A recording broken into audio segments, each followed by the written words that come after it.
In your work, you've talked about this a number of times, about right from the beginning, from the 2468 house and Kate Mentolini, about surfacing new meanings out of an existing fabric of a city, as you did with Kate Mentolini, and reinterpreting those meanings. It seemed to be very interesting to you, taking the fabric and finding new meanings in it. I've always been interested in the middle ground,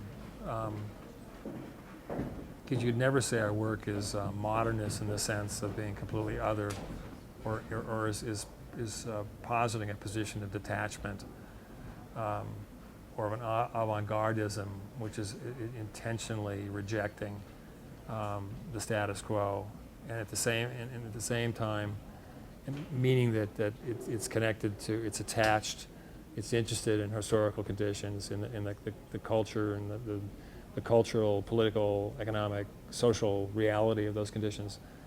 But it's not, historicism would also be completely disinteresting. Its literalness, its complete lack of an ability to develop interpretive data, which is this essential to any kind of creative process, which has to be free and open and not closed, which history is, because it's finished, because it's past us.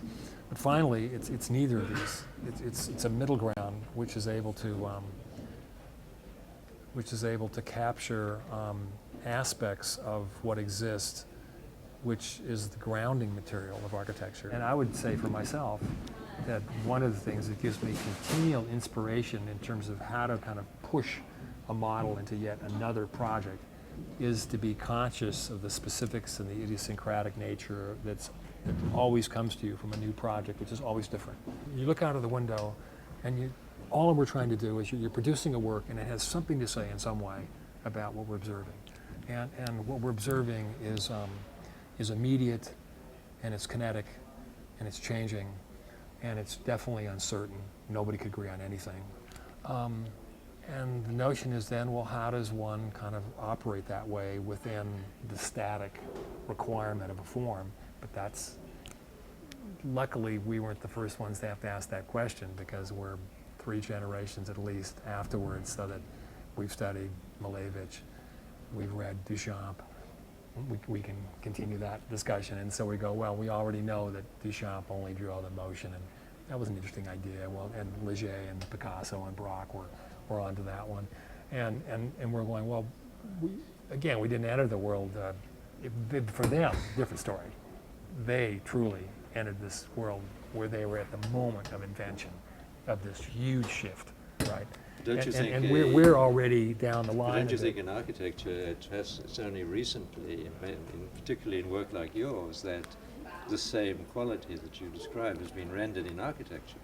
Because modernism itself didn't render it. No, neither is postmodernism. Absolutely. I mean, your work is beginning to try and render that quality in architecture, which is the most difficult medium of all, isn't it? Right. Dealing with uncertainty, dealing with part, dealing with fragment, dealing with armature, intentional.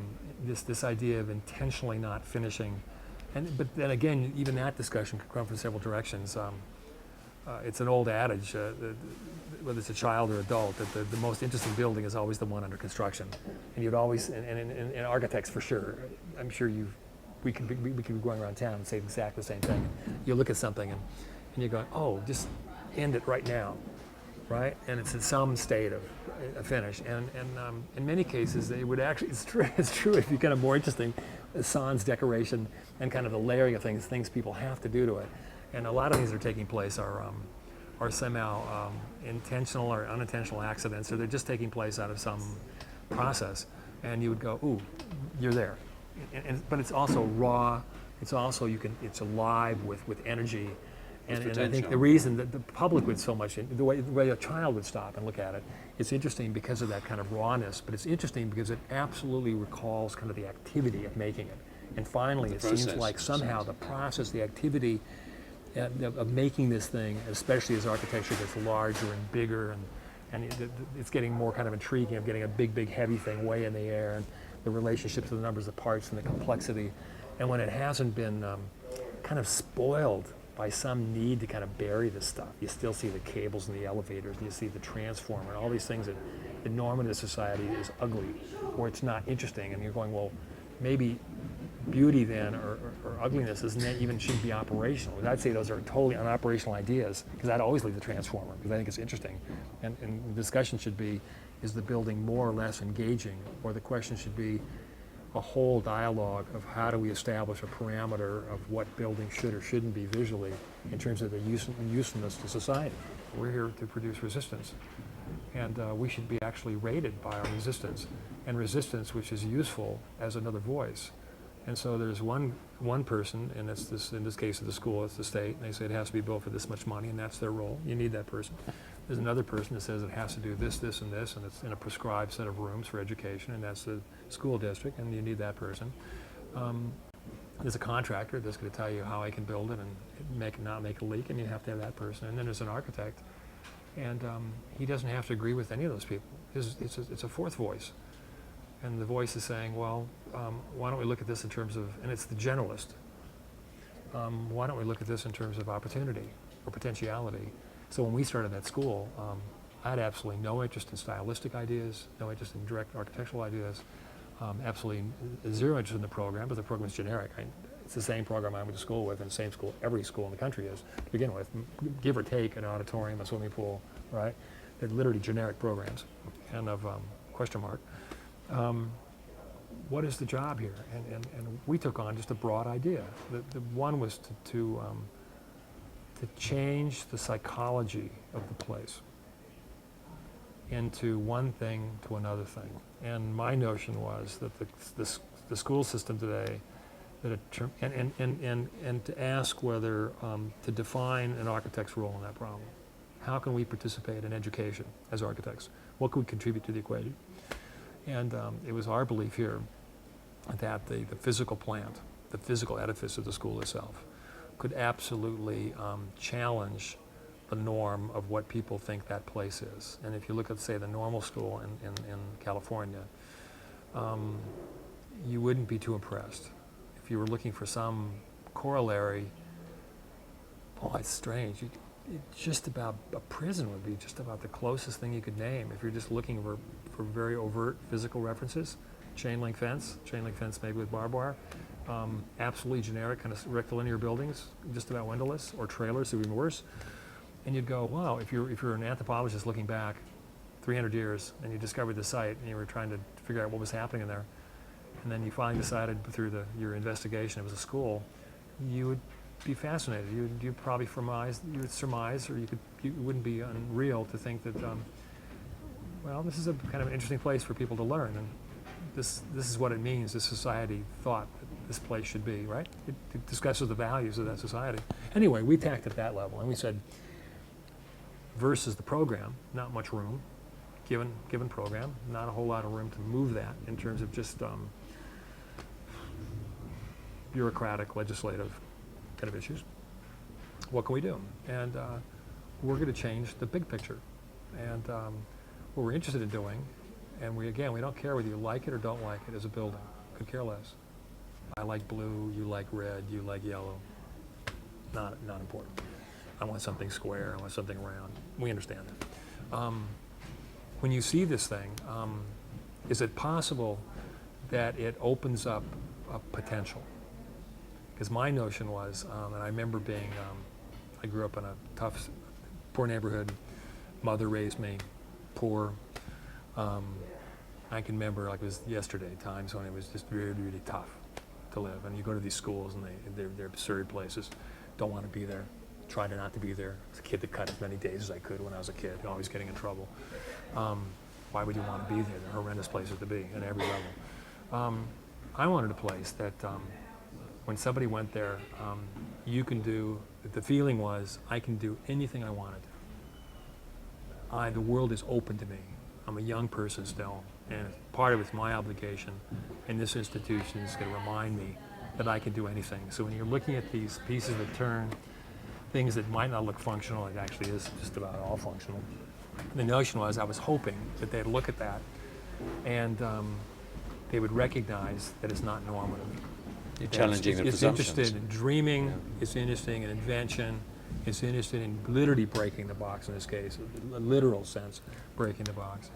And I'm in telling them I'm proselytizing just about as overtly as I can as an architect.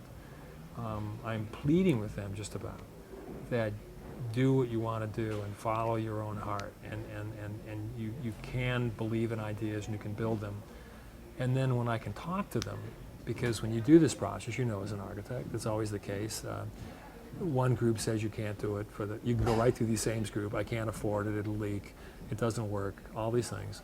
And I go, well, don't get too upset about that, because that's normal. That's what architects do, and people don't talk like that about, but they want to know about architects artistically and all that. But by the way, what you really have to do is you have to believe in something enough that to actually accommodate, to actually be strong enough, and to be articulate enough and knowledgeable enough to solve those problems. And to be just a dreamer isn't going to get you into reality, because finally architecture starts with a vision, a dream, an aspiration, a desire, and it's married with realities. And if you can't marry the realities, you're not an architect. And so the second part of the discussion is don't make it leak, make it affordable, make it in materials that last 30 years, make it work programmatically, and not only programmatically give them the auditorium back, give them the music studio back. We gave them programs back through our strategy and added to the program using the same requirements. So the idea was not only going to solve it well, we're going to add to it and put pieces back in the program that they have no longer, which will come out of our strategy of the land form. And in the end, it's like, then I can go back and say, don't tell me you can't do it. Don't tell me you can just dream and you can't do it, because that's what the building represents. And going all the way back to your discussion of how do you manage the limits of concretization. So now I'm saying, okay, yes, versus film, to be able to articulate time, space, materiality, gravity, etc. You can do some really fascinating things, right? Architecture, you might say more limited. I would say not more limited, just a different sphere. Things are frozen a bit, but can you kind of talk about these broad ideas? I would ask it as a question back, and the building you're talking about, I would ask, well, does it imply openness? Does it imply movement in a broader sense, or kinetic in a broader sense? Does it do what I'm hoping or saying it does? And then that's finally the litmus test, whether I'm full of bullshit or what I'm doing, what I'm saying I'm doing. And that's why critics like yourself are needed. That's what you do, right? Keep us honest, or add to that equation. How much do you think the nature of Southern California, of Los Angeles, plays into this quality of both of challenging and the uncertainty, the fluidity, if you like, transparency, as you talked about? Huge, huge. LA, because it lacks a in-place culture. It lacks a ruling mode. Doesn't have, it doesn't, that's not needed. The word would be a ruling or a predominant, like a New York, like a San Francisco, like a Boston, like a Philadelphia, all the cities you name. You can go into a default, it represents a default mode. And I think same guys you would name, Neutra, Schindler, Wright, it's been like that since its beginning, and it's beginning all the way, it was only 100 years ago, so you're looking at a village still, a huge, huge village that's still in formation. Actually, what's taking place, I think, with the institutions right now represents kind of a moving towards a more conventional city as it starts building its institutions, this collective culture, which is still in formation, but which seems to be a huge number happening right now.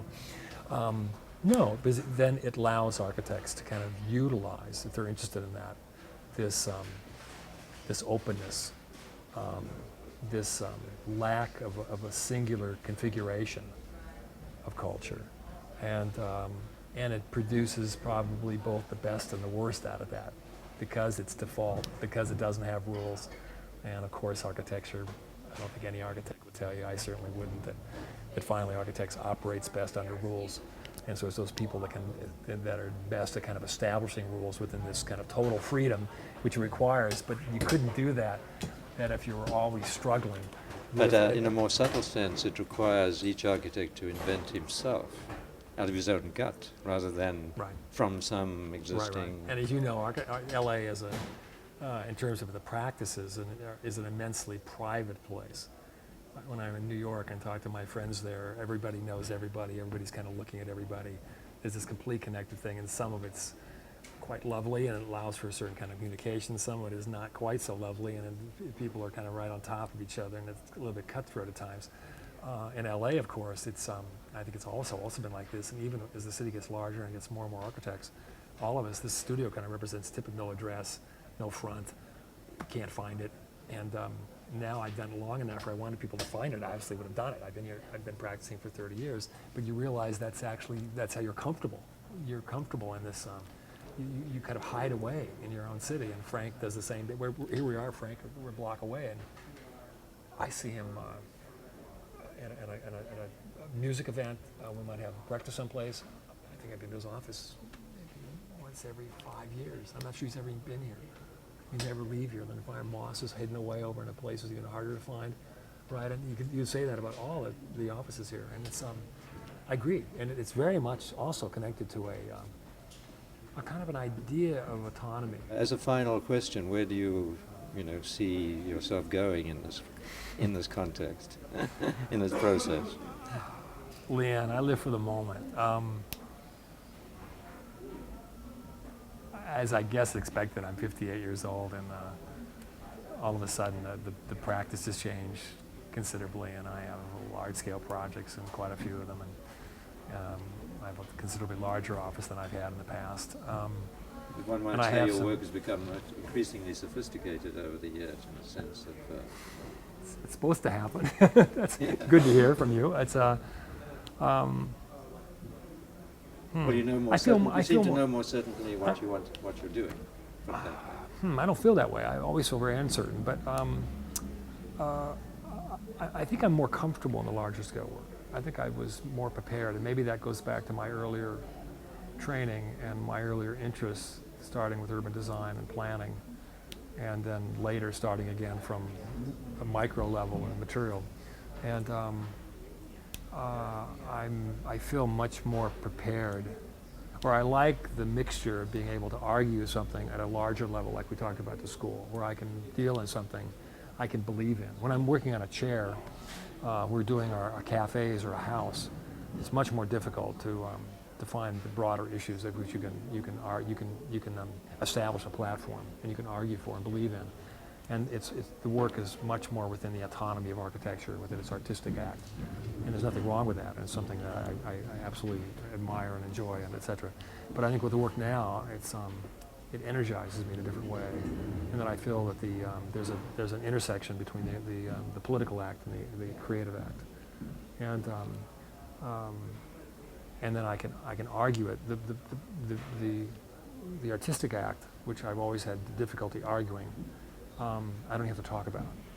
It's more or less private, or it just comes as a response to the broader aspirations of the work. And what I can argue is the discourse is centered around the broader issues of a project. And so, for instance, with the school, I can immediately try to diffuse it and say, look, I know we can't agree on this, and we can't agree on this. What you have to do is just believe in me that I can deliver on the first package, and that it will be engaging, and that even the notion of aesthetics you're going to find is quite both ephemeral and is quite complicated, and it's something that you didn't like today you might come to actually adore a year from now, and it's going to be very much connected to your knowledge of it and your connection to whether it fulfills the first set of aspirations, right? And you might decide, well, this thing looks better than I thought it looked because it's actually doing certain things that I've never thought about, and now I see it differently, because your understanding of something is so much connected to your perception of something aesthetically, and it's something that, of course, in this country too is extremely difficult, because we live in a culture which is still in its early formation in terms of a visual world and a cultural world, because you'd probably say the same thing in music, right? And that, in not the same case, maybe, say, you'd find in Europe or even in Japan, which is where this dialogue at a public level has a pedigree, right? And that there's kind of an understanding of this at a different level. And here, it's like the LA scene again. You're nurturing this, and where you're going to be as much a teacher as you are an architect at some point, but you have to be able to really kind of articulate the nature of these formations of new things. And especially if you see your job as always producing things that you haven't seen, right? That you can anticipate that you're always going to get more or less the same answer, It's odd because I haven't seen it, and of course you haven't seen it because that's what I'm doing here, right? And but I think that the connectivity between, I think that the essential thing is that to produce architecture finally is that you have to be able to connect it to kind of its broader aspirations, and they have to be grounded within a discourse which could be clarified. And then I think it brings the more difficult discussion of the aesthetic, meaning that we understand that that to start with, the aesthetics aren't prioritized on some abstract idea, that they in fact are from their beginning somehow connected, and that all we're looking at is, and they all are coherent, and all we're looking at is different sets of logic, because that's how I go about trying to explain it. I start with not physiognomic or explaining how it looks. I try to describe that you're looking at something and you're looking at a system of logic, and the first thing you want to do is understand or participate with us in understanding what that logic system is that got you there. And now we can talk about the more specific nature of its engendered effects, what you're seeing, right? The effects of this logic, right? And you want to go back and describe why one thing is solid, one thing is transparent, one is translucent, right? If it has color and what the color means, on and on, right? The best you can, knowing that that's impossible. Finally, that if you're doing a job, that finally there's a sense of that you cannot ever describe.